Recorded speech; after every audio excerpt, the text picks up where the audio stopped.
ಆರೋಗ್ಯ, ಶಿಕ್ಷಣ ಮತ್ತು ಕನಿಷ್ಠ ಕೂಲಿ, ನಿವೃತ್ತಿ ವೇತನ ಮುಂತಾದ ಬೇಡಿಕೆಗಳಿಗೆ ಒತ್ತಾಯಿಸಿ ಚಿಕ್ಕಬಳ್ಳಾಪುರ ಜಿಲ್ಲಾ ಕಚೇರಿ ಮುಂದೆ ಗ್ರಾಮ ಪಂಚಾಯಿತಿ ನೌಕರರು ಬೃಹತ್ ಪ್ರತಿಭಟನೆ ನಡೆಸಿದ್ದು, ಈ ವೇಳೆ ಮಾತನಾಡಿದ ಸಿಐಟಿಯು ಜಿಲ್ಲಾಧ್ಯಕ್ಷೆ ಗಂಜಿಗುಂಟೆ ಲಕ್ಷ್ಮೀದೇವಮ್ಮ, ಬೇಡಿಕೆಗಳ ಈಡೇರಿಸುವಂತೆ ನಿನ್ನೆಯಿಂದ ಆಯಾ ಜಿಲ್ಲೆಗಳಲ್ಲಿ ಸಂಸತ್ ಕಚೇರಿಗಳ ಮುಂದೆ ಅನಿರ್ದಿಷ್ಟ ಪ್ರತಿಭಟನೆ ಹಮ್ಮಿಕೊಳ್ಳಲಾಗಿದೆ.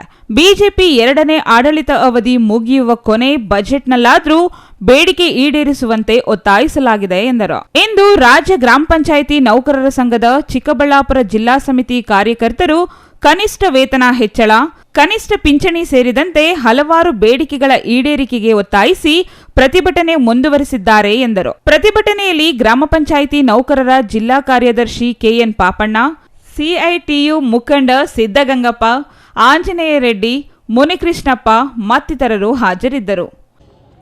ಕರ್ನಾಟಕ ರಾಜ್ಯ ಗ್ರಾಮ ಪಂಚಾಯಿತಿ ನೌಕರರ ಸಂಘದ ವತಿಯಿಂದ ಚಿಕ್ಕಬಳ್ಳಾಪುರ ಜಿಲ್ಲೆಯ ಗ್ರಾಮ ಪಂಚಾಯಿತಿ ನೌಕರರ ಸಂಘದ ವತಿಯಿಂದ, ಅಂದರೆ ನಮ್ಮ ಗ್ರಾಮ ಪಂಚಾಯಿತಿಯಲ್ಲಿ ಕೆಲವೊಂದು ನೌಕರರನ್ನು ನಾವು ಬೇರೆ ಬೇರೆ ಸೇವೆಗಳಿಗೆ ಅವರನ್ನು ತಗೊಂಡಿರ್ತೀವಿ. ವಾಟರ್ಮ್ಯಾನ್ ಇರ್ಬೋದು, ಹೀಗೇ ಸ್ವಚ್ಛತಾ ಕೆಲಸ ಮಾಡ್ತಕ್ಕಂತಹ ಸಿಬ್ಬಂದಿಗಳಿರ್ಬೋದು, ಇವ್ರನ್ನೆಲ್ಲ ತಗೊಂಡಿದ್ದಾರೆ. ಅವರೆಲ್ಲರೂ ಕೂಡ ಮಿನಿಮಮ್ ವೇಜು ಏನು ಕೊಡಬೇಕೋ ಆ ಕೊಡ್ತಕ್ಕಂಥ ಕೆಲಸವನ್ನು ಗ್ರಾಮ ಪಂಚಾಯಿತಿಗಳು ಮಾಡಬೇಕು ಅನ್ನೋದು ಕೇಳ್ತಾ ಇದ್ದಾರೆ.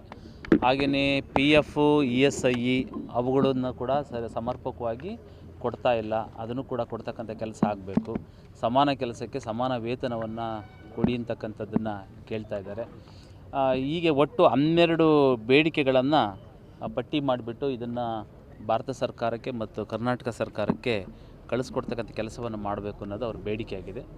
ಜೊತೆಗೆ ಗ್ರಾಮ ಪಂಚಾಯಿತಿ ಏನು ವಾಟರ್ಮೆನ್ನು, ಬಿಲ್ ಕಲೆಕ್ಟ್ರು ಈ ಥರ ಸಿಬ್ಬಂದಿಗಳಿರ್ತಾರೆ, ಅವರೇನಾದರೂ ಅಕಾಲಿಕವಾಗಿ ಏನಾದರೂ ಮರಣ ಹೊಂದಿದಂಥ ವ್ಯಕ್ತಿಗಳು ಯಾರಿದ್ದಾರೆ ಅವರ ಕುಟುಂಬದ ವರ್ಗದವರಿಗೆ ಅನುಕಂಪದ ನೌಕರಿಯನ್ನು ಕೊಡ್ತಕ್ಕಂಥ ನಿಟ್ಟಿನಲ್ಲಿಯೂ ಕೂಡ ಮಾಡಿಕೊಡಬೇಕು ಅನ್ನೋದು ಮತ್ತೊಂದು ಬೇಡಿಕೆ ಇದೆ. ಜೊತೆಗೆ ನೌಕರರು ಯಾರು ಕೆಲಸವನ್ನು ಮಾಡ್ತಾಯಿದ್ದಾರೆ ಅವರೆಲ್ಲರಿಗೂ ಕೂಡ ಸಕಾಲದಲ್ಲಿ ಪೇಮೆಂಟ್ ಆಗಬೇಕು, ಪೇಮೆಂಟನ್ನು ಕೊಡಿಸ್ಬೇಕು ಎಂಬತಕ್ಕಂಥದ್ದಿದೆ. ಹಾಗೆಯೇ ಗ್ರಾಮ ಪಂಚಾಯಿತಿ ಒಳಗಡೆ ನೌಕರಿ ಸಿಕ್ತಂಥವರು ಯಾರಿರ್ತಾರೆ ಅವರಿಗೆ ಗ್ರೇಡ್ 2 ಬಿಲ್ ಕಲೆಕ್ಟ್ರು ಇಂಥ ಹುದ್ದೆಗಳು ಖಾಲಿಯಾದಾಗ ಪ್ರಮೋಷನನ್ನು ಕೊಡ್ತಕ್ಕಂಥ ವಿಷಯದಲ್ಲಿ ನಮಗೆ ಪ್ರಮೋಷನನ್ನು ಕೂಡ ಕಲ್ಪಿಸಿಕೊಡ್ಬೇಕೆಂಬತಕ್ಕಂಥ ಬೇಡಿಕೆ ಇದೆ. ಹೀಗಾಗಿ ಹಲವಾರು ಬೇಡಿಕೆಗಳನ್ನು ಇಟ್ಟು ಇವತ್ತು ಶಾಂತಿಯುತವಾಗಿ ಪ್ರತಿಭಟನೆಯನ್ನು ಮಾಡಿ ಇವತ್ತು ಜಿಲ್ಲಾಡಳಿತಕ್ಕೆ ಮನವಿಯನ್ನು ಸಲ್ಲಿಸಿದ್ದಾರೆ. ಹಾಗಾಗಿ ಅವರಿಗೊಂದು ಸಲಹೆಯನ್ನು ಕೂಡ ಕೊಟ್ಟಿದ್ದೀನಿ. ಗ್ರಾಮ ಪಂಚಾಯಿತಿಯಲ್ಲಿ ಇರ್ತಕ್ಕಂಥ ಸಮಸ್ಯೆಗಳ ಬಗ್ಗೆ ಜಿಲ್ಲಾ ಪಂಚಾಯಿತಿಯ ಸಿಇಒ ಅವರ ಅಧ್ಯಕ್ಷತೆಯಲ್ಲಿ ಒಂದಿಷ್ಟು ಏನು ಸಂಘದ ಅಧ್ಯಕ್ಷರು ಮತ್ತು ಪದಾಧಿಕಾರಿಗಳಿದ್ದೀರಿ ಅವರು ಸೇರಿಕೊಂಡು ತಮ್ಮ ಏನು ಡಿಮ್ಯಾಂಡ್ಸ್ ಇದೆ ಅದನ್ನು ಅವ್ರ ಹತ್ರ ಚರ್ಚೆ ಮಾಡಿದರೆ ಕೆಲವೊಂದು ನಮ್ಮ ಜಿಲ್ಲಾ ಮಟ್ಟದಲ್ಲಿ ತೀರ್ಮಾನ ತೆಗೆದುಕೊಳ್ತಕ್ಕಂಥವು ಏನಿದ್ದಾವೆ ನಮ್ಮ ಲಿಮಿಟಲ್ಲಿ ಅಂಥವುಗಳಿಗೆ ಒಂದಿಷ್ಟು ಪರಿಹಾರಗಳನ್ನು ಕೊಡ್ಬೋದು. ಇನ್ನು ಕೆಲವೊಂದನ್ನು ರಾಜ್ಯ ಸರ್ಕಾರದ ಮಟ್ಟದಲ್ಲಿ ಪಾಲಿಸಿ ಮ್ಯಾಟ್ರ್ಗಳಿರ್ತವೆ, ಅದನ್ನು ರಾಜ್ಯ ಸರ್ಕಾರದ ಮಟ್ಟಕ್ಕೆ ಅದನ್ನು ಕಳಿಸ್ತಕ್ಕಂಥ ಒಂದು ಕೆಲಸವನ್ನು ಮಾಡ್ತಾಯಿದ್ದೀವಿ.